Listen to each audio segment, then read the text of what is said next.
Before we begin, subscribe and tell us in the comments what city or country you're watching from.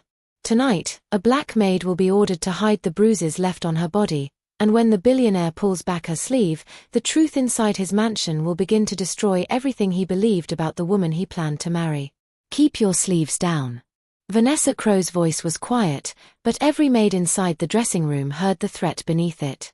Imani Brooks stood beside a rack of evening gowns, gripping a tray of crystal glasses with both hands.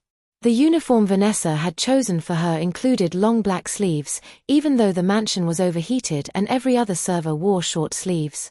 A dark bruise showed briefly near Imani's wrist. Vanessa crossed the room and yanked the fabric down. "I told you not to let anyone see that." Imani looked at her. "You should have thought about that before putting it there." The other employees stopped moving. Vanessa's face remained calm because 3 designers and 2 wedding planners were still in the room. "You fell while carrying laundry." "No. You grabbed me because I refused to lie." Vanessa smiled for the guests, then leaned closer. "Say one more word, and your father loses the apartment the Ashcroft Foundation pays for." Imani's jaw tightened. Her father had spent 30 years repairing elevators before an accident damaged his spine. The subsidized apartment he lived in belonged to a housing program funded by billionaire Daniel Ashcroft's family foundation. Vanessa had recently taken control of the program's resident reviews. She had made sure Imani understood what that meant. One complaint could put her father on the street. "Now take the tray downstairs," Vanessa said. "And remember, your bruises are your problem." Imani turned toward the door. She had worked at Ashcroft Manor for 8 months. During the first 5, Vanessa had treated her with cold politeness. The cruelty began after Daniel announced their engagement. Vanessa started checking employee phones, changing schedules without warning, and demanding private loyalty statements. Anyone who refused received sudden rent increases, medical benefit cancellations, or accusations of theft. Imani refused every loyalty statement. So Vanessa began punishing her where cameras could not see. A crushing grip on the arm. Hours locked inside storage rooms. Heavy trays deliberately dropped into her hands. Threats against her father. Imani had photographed every mark and written down every date, but the messages she sent to Daniel's office never reached him. Someone inside the mansion deleted them first. That afternoon, Daniel was supposed to be in Boston for a board meeting. Vanessa had invited photographers to document preparations for their wedding gala. She needed the mansion flawless, and the servants silent. As Imani reached the grand staircase, dizziness washed over her. She caught the railing before the glasses slipped. Mrs. Howard, the senior housekeeper, hurried toward her. "You need to sit down." "I can't. You can barely stand." Imani lowered her voice. "Vanessa moved my father's housing review to tomorrow." Mrs. Howard's expression darkened. "She cannot keep doing this. She can while everyone is afraid to speak." A car door slammed outside. The mansion entrance opened. Daniel Ashcroft stepped into the foyer wearing a charcoal suit, carrying a leather case. At 42, he controlled a property and transportation empire worth billions, yet he looked exhausted rather than powerful. His board meeting had ended early. Vanessa did not know he was home. Daniel saw Imani leaning against the staircase. "Are you all right?" She straightened immediately. "Yes, sir." Mrs. Howard looked at the floor. Daniel noticed the untouched tray trembling in Imani's hands. "You don't look all right." Vanessa appeared at the top of the stairs. "Daniel. You were supposed to call." He glanced toward her. "My flight changed." Vanessa hurried down, smiling. "Imani has been careless all day. I was about to send her home." Imani looked at her. Only an hour earlier, Vanessa had threatened to fire her for asking to leave. Daniel reached for the tray. "I'll take that. I can manage."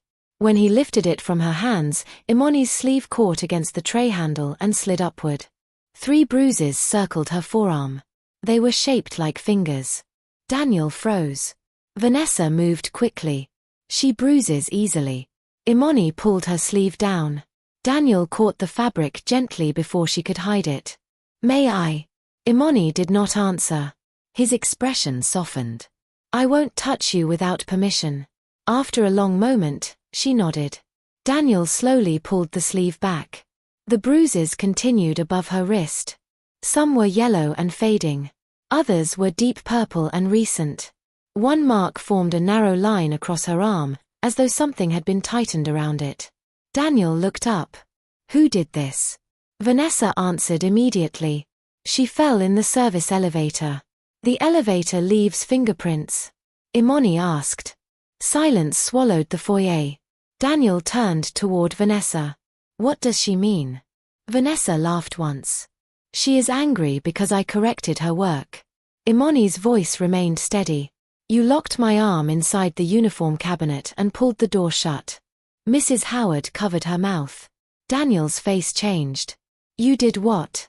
Vanessa's smile vanished. "She was stealing confidential documents. I was copying my father's housing review. You changed his medical status from disabled to ineligible." Daniel looked between them. "My foundation approved that apartment permanently." Vanessa stepped closer to him. "She has been manipulating records. I was protecting your family." Imani reached into her pocket and placed a folded page on the staircase table. It was her father's eviction notice. At the bottom appeared Daniel's electronic signature. Daniel stared at it. "I never signed this." "I know," Imani said. Vanessa backed away. Daniel examined the authorization code. It came from his private executive account. An account only 3 people could access. Daniel, his attorney, and the woman he planned to marry. Before he could speak, his phone vibrated. A security alert appeared from the Foundation's housing system. 47 resident evictions approved. Every authorization carried Daniel's signature. Imani looked at Vanessa. "My father was not the only one she threatened." Then Mrs. Howard quietly stepped forward and pulled up her own sleeve. Her arm carried the same finger-shaped bruises. Mrs. Howard's bruises were darker than Imani's. Daniel stared at the marks, then at the employees gathering silently along the foyer walls. One by one, they stopped looking away. A young driver pulled back his cuff and revealed a thin red welt around his wrist. The pastry chef lifted the collar of her uniform, exposing a fading bruise near her shoulder. A gardener held up a swollen hand. Vanessa looked around the foyer as if the staff had rehearsed the moment to betray her. "This is absurd," she said. "They are blaming every workplace accident on me."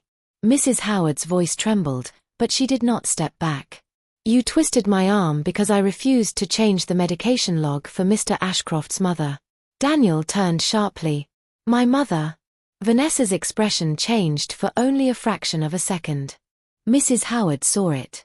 The week before she died, Mrs. Ashcroft complained that her pills looked different. She asked me to photograph the bottles. Miss Crowe caught me in the medicine room. Daniel's face emptied of color.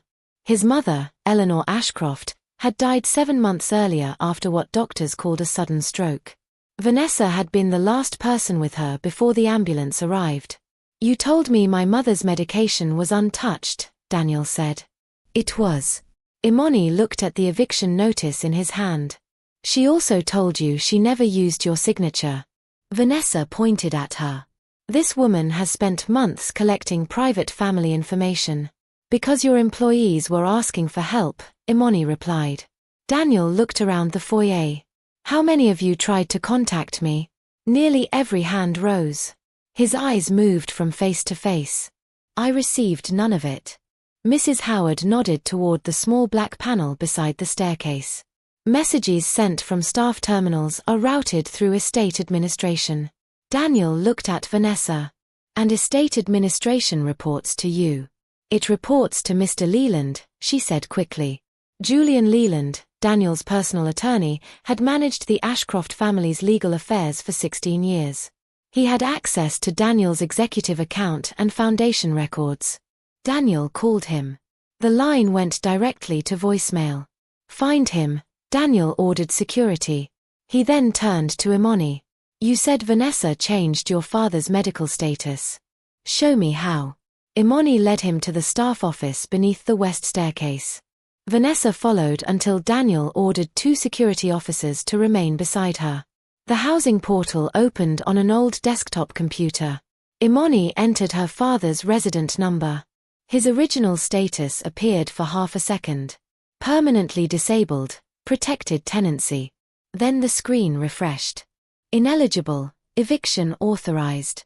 Daniel leaned closer. Can you recover the edit history? Not from this account. It was deleted. Imani took out her phone. But I photographed the screen before the change disappeared. She showed him 3 images. Each captured a different resident file. All had been altered within minutes of the employee refusing one of Vanessa's demands. Mrs. Howard's sister had lost home care funding. The gardener's family had received a rent increase. The driver's injured son had been removed from a transportation program. Vanessa had not merely hurt employees physically. She had weaponized every Ashcroft benefit around them. Daniel looked through the photographs. Why didn't you go to the police? The driver answered. Because every notice carried your signature. The words struck Daniel harder than accusation. To the staff, Vanessa had not acted alone. She had acted with the authority of the man whose name covered the mansion, the foundation, and their homes. Daniel faced Imani. What document did she accuse you of stealing? A resident transfer list. Transfer to where? I never saw the final page. Vanessa suddenly lunged toward the desktop. A security officer blocked her. Turn it off, she shouted. Daniel looked at the screen. What is on that computer? Nothing. Imani opened the recent print history. A file had been printed at 2:07 that afternoon. Ashcroft Resident Consolidation, Phase 1. Daniel opened it. 4 to 7 residents, including Imani's father, were scheduled to be moved from foundation apartments into a privately managed facility called Crowe Care Housing. Vanessa's family name. Daniel read the payment terms twice. The Ashcroft Foundation would pay Crowe Care $9,000 per resident every month. The listed facility address belonged to an abandoned textile warehouse outside the city. Mrs. Howard whispered, "There are no apartments there." Imani scrolled farther. The final section authorized demolition of the original housing buildings after relocation. Those properties sat on riverfront land worth hundreds of millions. Vanessa stepped forward. It was a redevelopment proposal. You approved evictions before the board reviewed it, Daniel said. Julian said the delays were costing us money. Our residents are not delays. They are occupying land your company can use. Daniel stared at her as if he had never seen her before. And the bruises? Vanessa's jaw tightened. People resisted. The foyer went completely silent. She realized what she had admitted. Then the fire alarm began ringing. Security radios erupted at once. Smoke reported at Ashcroft Housing Tower 3. Imani's father lived in Tower 3. She ran toward the front door. Daniel caught up beside her. Get the cars. Vanessa shouted after them. You cannot go there. The building has already been evacuated. Imani stopped. How would you know that? Vanessa said nothing. Daniel turned back slowly. The alarm had come through less than 10 seconds earlier. Before anyone could question her further, a live emergency feed appeared on the foyer's security monitor. Flames climbed the lower floors of Tower 3. Residents crowded behind locked lobby doors while smoke filled the corridors. Imani saw her father striking the glass with his cane. Then Julian Leland appeared on the screen from an unknown location. Daniel, he said, the residents will be released when you sign the redevelopment authorization. Daniel looked at Vanessa. She shook her head, terrified now. I did not know he would do this. Julian smiled. Vanessa knew enough. He held up a folder containing Eleanor Ashcroft's original medication records. Sign the transfer, or the housing tower burns, and the truth about your mother burns with it. Flames climbed the lower floors of Tower 3 while Imani's father struck the locked lobby door with his cane. Open those doors. Daniel shouted into the security monitor. Julian Leland remained calm on the screen. Sign the redevelopment authorization first. You are holding disabled residents inside a burning building. I am protecting an investment your mother nearly destroyed. Daniel's eyes moved to the folder in Julian's hand. What does my mother's medication have to do with this? Everything. The screen went black. Imani was already running toward the front entrance. Daniel caught up beside her. We'll take my car. Vanessa stepped in front of them. There is a maintenance tunnel beneath Tower 3. Imani turned on her. How do you know? Julian showed me the redevelopment plans. After you approved my father's eviction? Vanessa flinched. Daniel's voice became cold. Where does the tunnel begin? Inside the old heating station behind the river wall. Security placed Vanessa in the second vehicle under guard. Daniel, Imani, Mrs. Howard, and the estate's emergency team left the mansion seconds later. During the drive, Imani watched the live feed on Daniel's phone. Smoke filled the lobby. Residents pressed wet clothing over their faces. Several used wheelchairs, oxygen tanks, or walking frames. The elevators had stopped, and the electronically controlled doors remained locked. Her father, Samuel Brooks, was helping an elderly woman crawl away from the thickest smoke. Please hold on, Imani whispered. Daniel heard her. He will. You cannot promise that. No, Daniel admitted.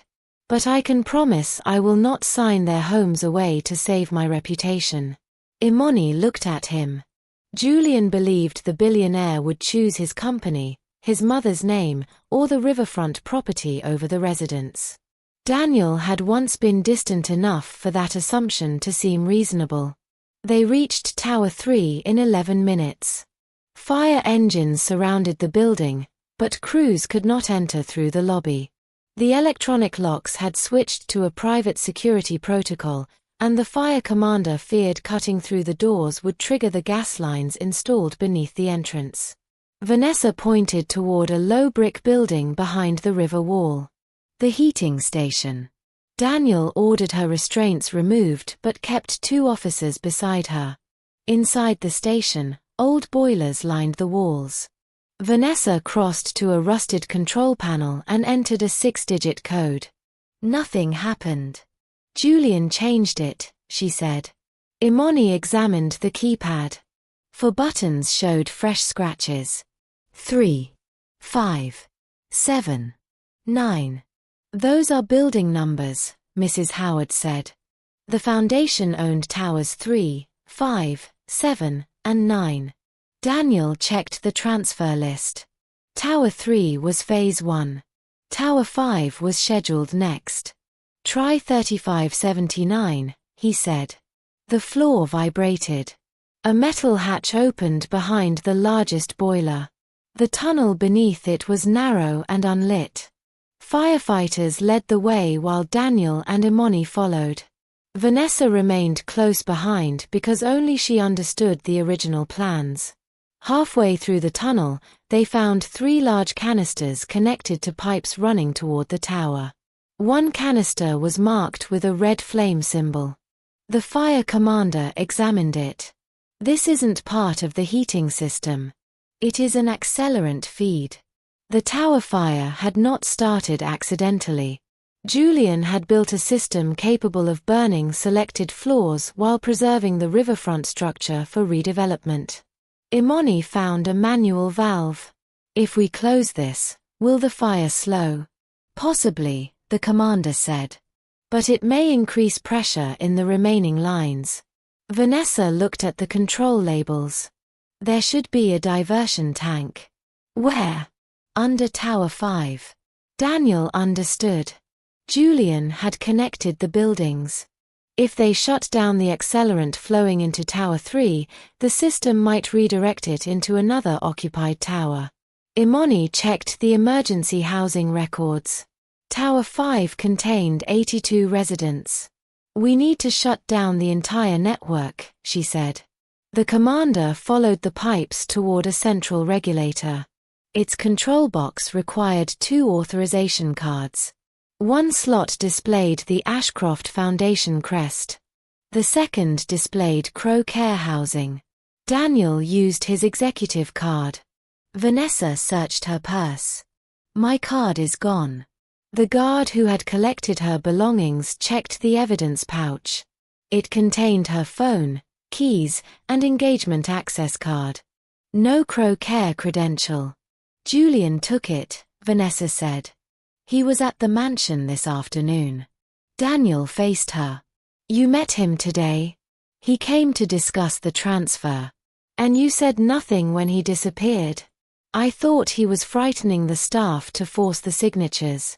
I did not know he planned to burn the building. Imani stared at her.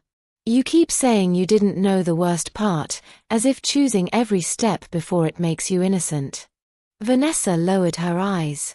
A radio call interrupted them. The lobby temperature is rising. We have unconscious residents. Imani grabbed the Crowe Care slot and pulled. The panel did not move. Can we bypass it? The fire commander shook his head. The valve is mechanical. Both locks must release together. Vanessa suddenly touched the necklace around her throat. A black rectangular pendant hung beneath her dress. My father gave me this when I joined Crowe Care. She removed it and pressed one edge. A hidden card slid out. The Crowe credential. Daniel inserted it. The central valve unlocked. Together, he and Imani pulled the emergency lever. The accelerant flow stopped. Warning lights flashed across the tunnel. System pressure redirected. Tower 5. We need the second valve. Imani shouted. The heating station's control screen displayed a remote shutdown option, but it required a code from the redevelopment authorization. Julian's contract. Daniel's phone rang. Julian appeared again. Sign the transfer and I will give you the shutdown code. Behind him, Eleanor Ashcroft's medication records rested beside a metal shredder. Daniel looked at the pressure warning. You need the residents alive, he said. Dead tenants create a federal investigation. Julian smiled. Only if evidence survives. Imani moved closer to the phone. You marked my father ineligible because he saw something, didn't you? Julian's expression changed. Samuel Brooks had repaired elevators before his spinal injury. He understood building systems and had repeatedly reported unauthorized construction beneath Tower 3. That was why his protected tenancy had been revoked. You threatened Vanessa into hurting staff, Imani said, and you used their families to silence them. But my father discovered the tunnels. He discovered incomplete plans. He saw you installing the accelerant lines. Julian's smile disappeared. Daniel turned to Imani. Can Samuel prove it? He kept repair logs from every building he worked on. Julian immediately cut the call. Imani knew what that meant. The logs are inside my father's apartment. The team reached Tower 3's basement entrance as firefighters forced open an internal service door. Smoke poured down the stairwell. The lobby locks released after the accelerant stopped. Residents were carried outside one by one. Imani found her father near the entrance, unconscious but breathing. She dropped beside him as paramedics fitted an oxygen mask over his face. Samuel opened his eyes weakly. Apartment, he whispered. Your repair logs. He shook his head. Not logs. Recording. Before Imani could ask more, an explosion shook the building. Flames burst from the upper floors. The pressure had not redirected only to Tower 5. A second line ran directly into Samuel's apartment. Julian was destroying whatever Samuel had hidden there. Daniel looked toward the burning windows. What did he record? Samuel gripped Imani's hand. Mrs. Ashcroft. Daniel froze. My mother. Samuel nodded. Night before she died. She came here alone. Met Leland in the basement. Mrs. Howard stepped closer. Why would Eleanor come to employee housing? Samuel struggled to breathe. She found out the eviction plan. She said she was ending it. Daniel looked at the folder Julian had shown on the screen. His mother's medication had not been changed because she was sick. It had been changed after she discovered the riverfront conspiracy. A firefighter shouted that the upper stairwell was collapsing. Imani looked at the window of her father's apartment. The recording that could expose Julian and prove what happened to Daniel's mother was burning inside. Daniel pulled on a firefighter's breathing coat. Imani grabbed another. "You're not going alone." He looked at the bruises still visible beneath her sleeve. "You have already risked enough because of my family. This is about my father too." They entered the smoke-filled stairwell together. Behind them, Vanessa quietly removed her engagement ring and handed it to a federal investigator. "Freeze every Crowe account," she said. "And search my father's private vault." The investigator stared at her. "What are we looking for?" Vanessa watched Daniel and Imani disappear into the burning tower. The original medication orders, and proof that Julian Leland was never working for me. She looked toward the upper floor flames. He was working for Daniel's father. Smoke swallowed the stairwell as Daniel and Imani climbed toward Samuel's apartment. The fourth-floor corridor was already burning. Daniel forced open the door while Imani crawled beneath the smoke toward the bedroom wall. "My father never trusted cloud storage," she said. "He hid evidence inside machines." A melted elevator toolbox lay beneath the window. Inside, wrapped in insulation, was a small voice recorder.